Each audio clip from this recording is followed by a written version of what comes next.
What's up guys, this is Hacienda General. Welcome to Farm Raid. Ngayon, dito tayo ngayon sa Barangay Alimungan, dito sa farm ni Juna Caballero. Dito yung nabila namin ng crayfish natin. So, dito namin binibili ni Kuya Kim yung aming mga crayfish. So pagkasabi niya ay nakaraan taon pa siya nag-start. So makita nyo ngayon na medyo okay na yung mga setup niya. Meron siyang malalaking tanks at merong maliliit na tanks. Kung bumili ako ng crayfish, dito sa mga ref na to, yun yung malalaking breeders niya. So, tingnan natin.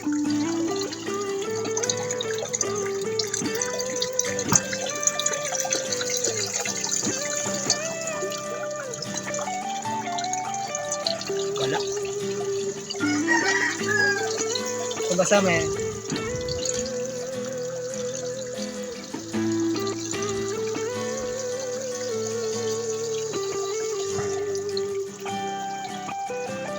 at dito sa mga tanks na to, dito niya kinukuha yung mga breeder size nito. So probably mga 3 to 4 inches na to dito. So dito ko nakita yung dito niya kinuha yung mga pambreeder niya, yung pinapabenta niya.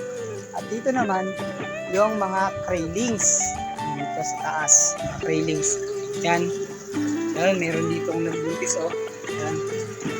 Yan.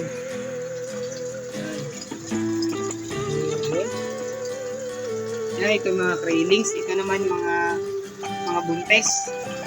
Yung mga ano guys, kapag sa crayfish, kapag buntis sila, kailangan mo silang ihiwalay kasi ang mangyayari kapag hindi sila nakahiwalay, pag may stress sila, pinapagpag nila agad. Kumbaga sa tao, nagkakaroon ng premature baby. Yung 'di ba, alam natin, kapag premature, bihira lang yung nabubuhay. So yun yung nangyayari. So, yan. Yan sa setup. And guys, nakita niyo yan. Ang kailangan talaga sa mga crayfish natin or mga fishes natin ay mga aerator at mga pumps. So, yan. Nakikita mo dyan yung mga bulak-bulak na yan. So, importante talaga yan.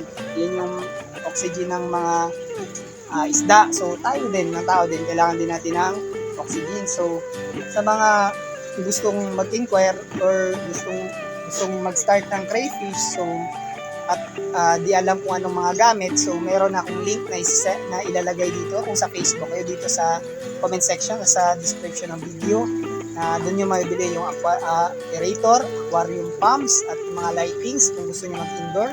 At dito naman, so nakikita ko dito mga medyo maliliit pa rin po sila. So mga ano siguro po sila, mga 2 to 3 months yun, nakikita nyo. So wala masyadong lumalabas kasi nakikita nila ako.